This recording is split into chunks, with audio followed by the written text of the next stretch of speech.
बच्चों, आज हम लोग कक्षा 3 की कलरों से चांद का कुर्ता पढ़ेंगे, जो कि रामधारी सिंह दिनकर जी ने लिखा है।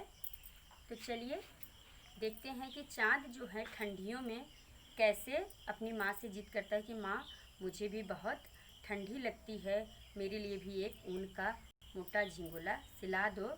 तो बच्चों, आप लोग भी अपनी माँ से जिद करते हो ना कि मुझे ऐसे ड्रेस चाहिए, वैसे कपड़े चाहिए। तो चांद भी उसी तरीके से, चांद भी अपनी माता से कैसे जिद कर रहा है, इस कविता के माध्यम से हम लोग सीखते हैं और इस कविता को याद करते हैं। हट कर बैठा चांद एक दिन, माता से यह बोला। हट कर बैठा चांद एक दिन, माता से यह बोला। सिलवा दो माँ, सिलवा दो माँ मुझे ऊन का मोटा एक झिंगोला। सन सन चलती हवा रात भर, जाड़े से मरता हूँ। सन सन चलती हवा रात भर, जाड़े से मरता हूँ। ठिठुर ठिठुर कर किसी तरह यात्रा पूरी करता हूँ। ठिठुर ठिठुर कर किसी तरह यात्रा पूरी करता हूँ। आसमान का सफ़र और यह मौसम है जाड़े का। आसमान का सफ़र और यह मौसम है जाड़े का। अगर न हो तो ला दो कुर्ता ही कोई भाड़े का।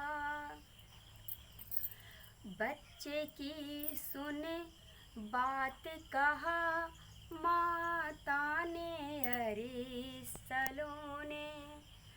बच्चे की सुने बात कहा माता ने अरे सलोने। कुशल करें भगवान तुझे ना, कुशल करे भगवान लगे ना, तुझको जादू टोने। कुशल करे भगवान लगे ना, तुझको जादू टोने। जाड़े की तो बात ठीक है, पर मैं तो डरती हूँ। एक नाप में कभी नहीं तुझको देखा करती हूँ। एक नाप में कभी नहीं तुझको देखा करती हूँ।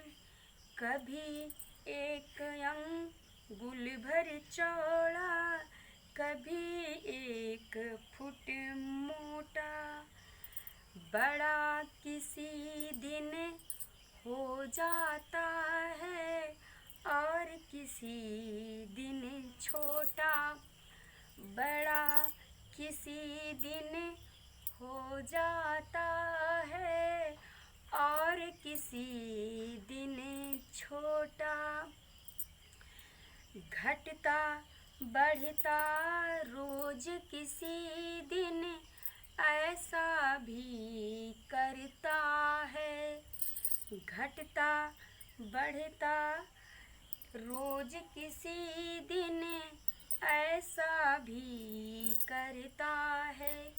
नहीं किसी की आँखों को तुम दिखलाई पड़ता है।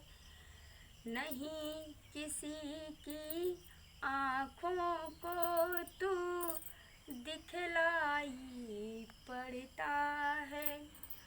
अब तू ही तो बता, अब तू ही तो बता, नाप तेरी किस रोज लिवाएं।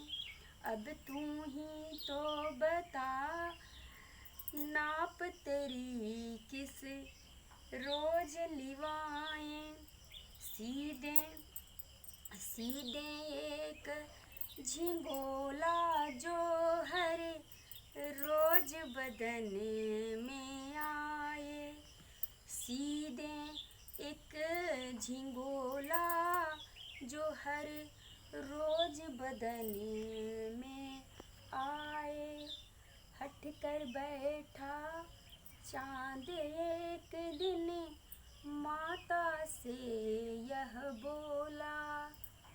तो बच्चों, कैसे चाँद जो है हट करता है तो माँ उसे कैसे समझाने की कोशिश कर रही हैं कि बेटा तू कभी एक अंगुल छोटा हो जाता है, कभी एक अंगुल बड़ा हो जाता है, तो कभी चौड़ा हो जाता है तो कभी मोटा हो जाता है। तो कभी कभी ऐसा भी दिन आता है कि जब आप दिखाई ही नहीं पड़ते तो कैसे हम आपका नाप लेके आपको कपड़ा सिलवा दे। कल्पना करो बच्चों कि जब हम लोग ठंडी से जूझ रहे होते तो सोचते हैं कितने सारे कपड़े पहन ले। वो चाँद कैसे रहता होगा इतनी ठंड भरी रातों में, वो चाँद बिना कपड़ों के कैसे रहता होगा। इस कविता को रामधारी सिंह दिनकर जी ने लिखा है। इस कविता को बेटा आप लोग अच्छे तरीके से तैयार कर लेना और ग्रुप के माध्यम से हम लोगों को लिख कर और याद करके धीरे धीरे बेटा आप लोग भेजना। आप लोगों का बहुत बहुत धन्यवाद बेटा।